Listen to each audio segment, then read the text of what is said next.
देख लो भाई, यही एम्बेसी है। कोई पी कौन रही है? ये केला इमिग्रेशन ऑफिसर को भी खिला।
चलने के बाद करीब करीब हम 40 से 50 किलोमीटर चल चुके हैं कोई ऐसी जगह पे जहाँ पे मुझे बहुत सारे केक दिखाई दे रही है। अब इस केक में बहुत सारे जानवर के मांस डाल के अंदर बनाया गया है। No beef, no chicken, no पोक।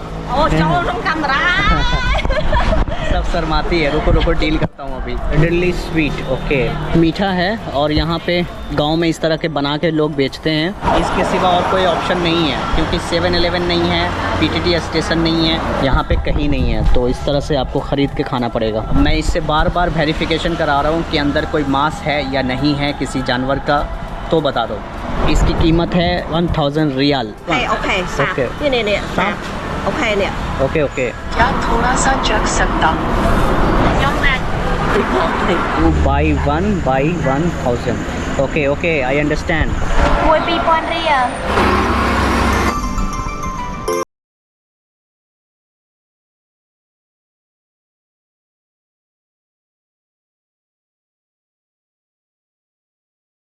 ये कल वाली वीडियो में ही इसको आज इंक्लूड किया है।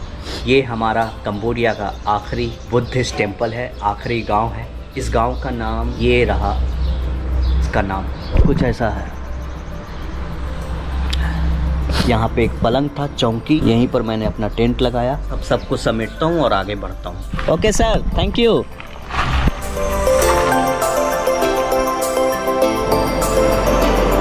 फिलहाल मैं यहाँ पे रुका हुआ हूँ, एक छोटा सा गांव है। Apple how much? पता ना क्या क्या बोले जा रही है, ना मैं समझ रहा हूँ इनकी बात, ना ये समझ रही है। ये यहाँ का पैसा है। 5000 रील में मैंने आधा किलो सेब लिया। Okay thank you. अपुन चरण, अपुन 1000 रील 10 रुपये के बराबर होता है, तो 50 रुपये का आधा किलो सेब मिला मुझे। कंबोडिया के गांव में भी इतनी महंगाई है। अब ये मीठा है या तीता, ये तो खाने के बाद पता चलेगा। चलो मैं खा के देखता हूँ। खट्टा मीठा, ज़्यादा अच्छा नहीं था। एक चीज़ मैं बताना चाह रहा था कि जो हाईलैंड का पीटीटी स्टेशन होता है, वो उसमें आपको 7-Eleven और अमेजॉन कैफ़े सब कुछ मिल जाएगा। लेकिन जो कंबोडिया में पीटीटी स्टेशन है, जो पीटीटी स्टेशन शहरों में रहेगा, जैसे सिम रिएप, प्नोम पेन, इन 2-3 शहरों में ही आपको 7-Eleven भी मिल जाएगा, अमेजॉन कैफ़े भी मिलेगा।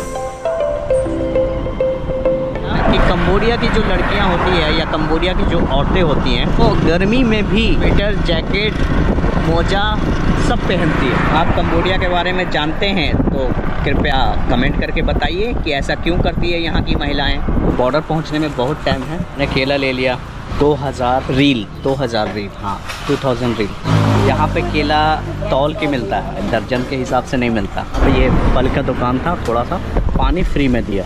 थैंक यू सो मच अकुन चरान। चलो सब बढ़िया। ये केला इमिग्रेशन ऑफिसर को भी खिला दूंगा अगर वो घूस मांगेगा तो। क्या पता बॉर्डर में हो फिर पीटीटी स्टेशन, अगर होगा तो वहाँ से कुछ खाने पीने को लेंगे, नहीं तो फिर उस तरफ वियतनाम में लेंगे। बॉर्डर अब पहुँचने वाले हैं। बावेत सिटी या बावेत गाँव, ये कंबोडिया का आखिरी गाँव आ चुके हैं। बॉर्डर के पास कंबोडिया खूबसूरत हो गया। बॉर्डर के पास कंबोडिया ने सड़कें चौड़ी कर दी, दशा दिशा ही बदल दिया। कुछ दिन पहले ही रिचार्ज किया था अपने कंबोडियन सिम में। कंबोडियन सिम का नाम था स्मार्ट, $6 में 60 GB। जिस होटल में मैं रह रहा था वहाँ पर वाईफाई भी था, तो मैं वाईफाई से ही यूज़ करता था, बाहर बहुत कम निकलता था। और हुआ क्या कि मेरा 60 GB में 10 GB तो मैंने किसी तरह इस्तेमाल किया, लेकिन 50 GB बचे हुए हैं। और बॉर्डर आ गया, बॉर्डर पार करते ही कंबोडियन सिम बंद हो जाएगा। मेरा 50 GB यहाँ ऐसी लॉस में चला जाएगा। व्हील चेयर पर विश्व यात्रा कंट्री नंबर 5 में अपनी सेवा समाप्त करती है। हमने आपको कंबोडिया का कुछ अच्छी कुछ बुरी बातें बताई। अगर आपको अच्छा लगा हो लाइक करना, शेयर करना, सब्सक्राइब करना। फिलहाल कंबोडिया अब ख़त्म होने वाला है, क्योंकि अब कुछ ही किलोमीटर रह चुका है। अब तक मैं पूरे जर्नी में 16,500 किलोमीटर से ज़्यादा व्हील चेयर पर विश्व यात्रा को कंप्लीट कर चुका हूँ। जब किसी देश का बॉर्डर मैं पार करता हूँ अपने व्हील चेयर पर, तो मेरा दिल धक धक करने लगता है कि पता नहीं क्या पूछेगा, क्या करेगा।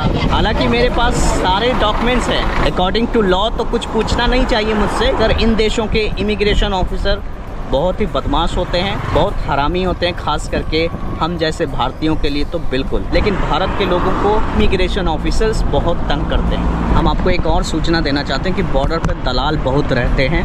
दलाल से सावधान रहना। किसी भी देश से आप जब निकल रहे हैं या किसी देश में जा रहे हैं, तो जिस देश से निकल रहे हैं उस देश का एग्जिट स्टंप लगाने के लिए उस देश के इमिग्रेशन ऑफिस में ही जाएं, इधर उधर ना जाए, ठीक है। और ठीक वैसा ही जब आप किसी देश में प्रवेश कर रहे हैं, एंट्री कर रहे हैं, वहाँ पर भी उस देश के इमिग्रेशन ऑफिस के पास ही जाएं, दलालों से बच कर रहें। एक चीज़ और बताना चाह रहा था, बॉर्डर के पास मार्केट होता है, वहाँ से कुछ भी खरीदने की कोशिश ना करें। बहुत महंगी चीज़ें होती हैं, कुछ भी, चाहे सिम कार्ड हो, कपड़े हो। आगे चल के 20 किलोमीटर 10 किलोमीटर के बाद कोई शहर आएगा, वहाँ से खरीदें।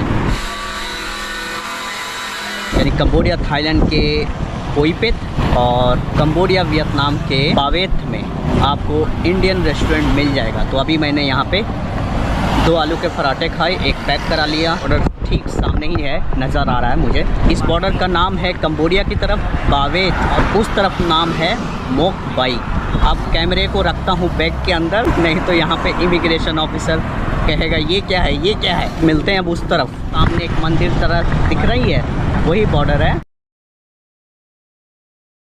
स्वागत है गाइस आप सबका एक नए देश वियतनाम में। World trip on a wheel chair now in Vietnam. This is country number 6। यहाँ तक आने के लिए मुझे क्या क्या करना पड़ा, चलिए सिलसिलेवार से कहानी को शुरुआत करते हैं। कहानी की शुरुआत कुछ ऐसी हुई कि कंबोडिया इमिग्रेशन पर पहुंचा। ऐसे ही है जैसे कोई टोल टैक्स वाला टैक्स के अंदर बैठा रहता, आप गाड़ी लेके गए और वहीं से पर्ची कट गई, है ना।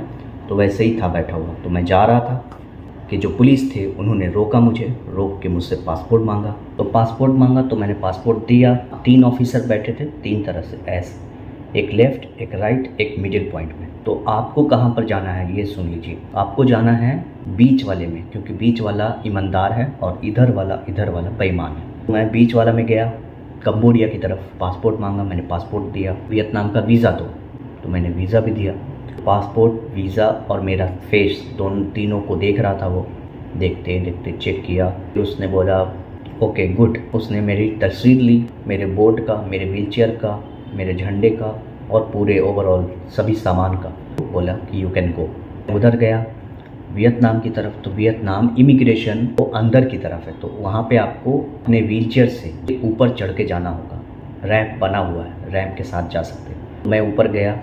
जैसे ही आप जाओगे तो एक गार्ड रहेगा, गार्ड आपसे बोलेगा पासपोर्ट, तो आप पासपोर्ट देंगे। और याद रखें उस गार्ड को पासपोर्ट वीज़ा नहीं देना है, क्योंकि वो आपसे घूस भी ले सकता है। वो मुझसे बोला कि पैसा दीजिए $20।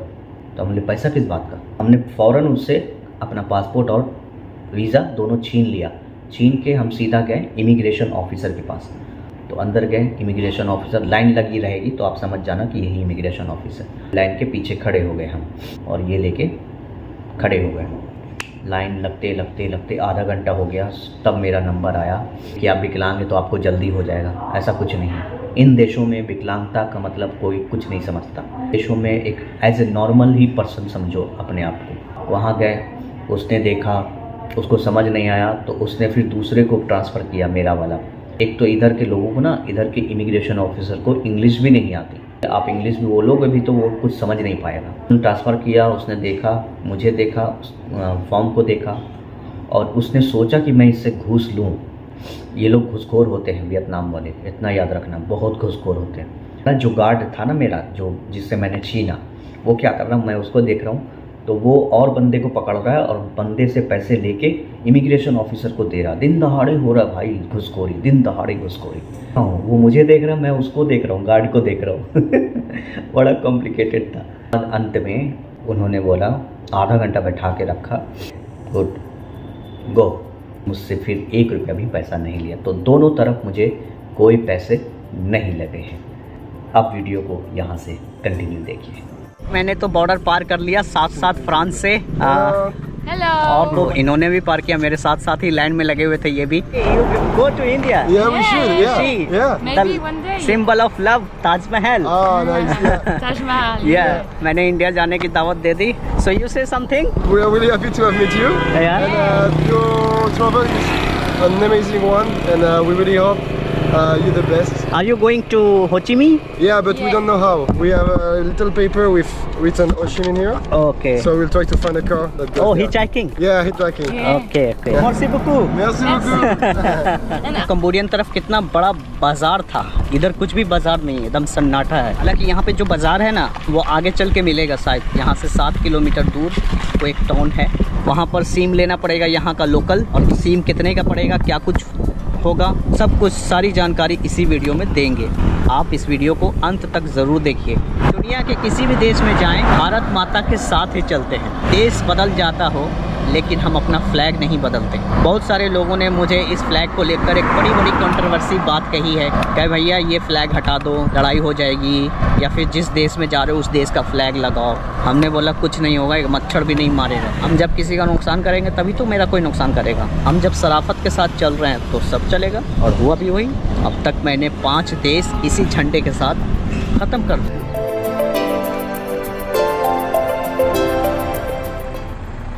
ये मोहतरमा से मैं सिम ले रहा हूँ, सिम कार्ड। वह कब तक वियतनाम में रहेगा। 1 मंथ। तो मैं 1 महीने के लिए सिम कार्ड ले रहा हूँ। बता तो रही हैं कि 120 GB 120 GB $4 में। Thank you. टाइनिंग सिटी नाम है इसका, ये नाम यहाँ पे लिख के आ रहा है। किसी भी बॉर्डर को पार करने के तुरंत बाद सिम कार्ड लेना। ये देखो कंबोडिया का सिम है स्मार्ट। भाई देखो यहाँ पे जिन्होंने मुझे सिम दिया वो ये सारे लोग हैं। कंबोडिया से तो अच्छे लोग हैं यार, जरा भी बात करना पसंद नहीं करते थे, लेकिन यहाँ देखो सब पूरी तरह से हंसमुख है।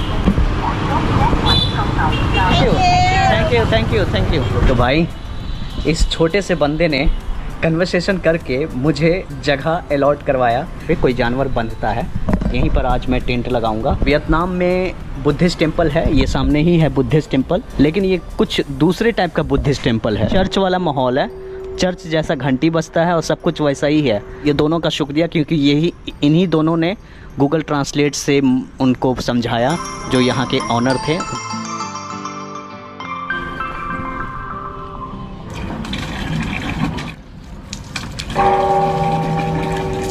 मज़ा आ रहा। तो देखो भाई, अपना नहाना ऐसे होता है। ऐसे भी ये कम्युनिस्ट कंट्री है, तो यहाँ पे ओपन माइंडेड लोग बहुत हैं। वीडियो को लाइक शेयर सब्सक्राइब ज़रूर करें। नहाने के बाद आधा थकान ख़त्म हो जाता है यार, माँ कसम। मेरी कोई गर्लफ्रेंड या बीवी तो नहीं है कि जिससे मैं अपनी थकान दूर कर सकूं। अगर कोई सिंगल पर्सन है तो उसके लिए एक ही जड़ी बूटी का काम करता है, वो है गहरी नींद में सो जाओ या फिर नहा धो लो, सारा थकान ख़त्म हो जाएगा। फिर से रीबूस्ट हो जाओगे। फिलहाल मैं खोज रहा हूँ एक प्रिंटिंग शॉप जहाँ बैनर पोस्टर बनता है। यहाँ पे मैं एक मंदिर में रुका था रात को। अब हम यहाँ से निकल रहे हैं, आगे हो ची मिन्ह सिटी की तरफ जा रहे हैं। प्रिंटर शॉप मुझे तो कहीं नहीं मिला, आगे कहीं ढूंढता हूँ, अगर मिल जाए तो मिल जाए, नहीं तो फिर देखेंगे कहीं और। हो ची मिन्ह सिटी में ज़रूर मिल जाना चाहिए, क्योंकि वो बड़ा शहर है। किसी भी देश में जाने से पहले मुझे 2 तरह की तैयारियां करनी पड़ती है, 3 तरह का। एक, बोर्ड तो मैं लिख देता हूँ अपनी उनकी भाषा में, लेकिन उसको प्रिंट करवाना, प्रिंट शॉप खोजना एक बड़ा चैलेंज होता है। दूसरा, मनी एक्सचेंज, जो सही दाम मिले, कहाँ मिलेगा कहाँ नहीं मिलेगा, ये कन्फ्यूजन रहता है। तीसरा, सिम कार्ड, कौन सा सिम मेरे लिए बेहतर होगा, इसमें ज़्यादा इंटरनेट मिलेगा। तो ये सब कुछ देखकर फिर आगे बढ़ते हैं। तो मैंने सिम कार्ड ले लिया। सिम कार्ड किस कंपनी का लिया, उसका नाम ये है। ये तो कंबोडिया से ज़्यादा मॉडर्नाइज लग रहा है, डेवलप लग रहा है। देखो, ये मेरे पीछे काटने के लिए आ रहा है। एनीवे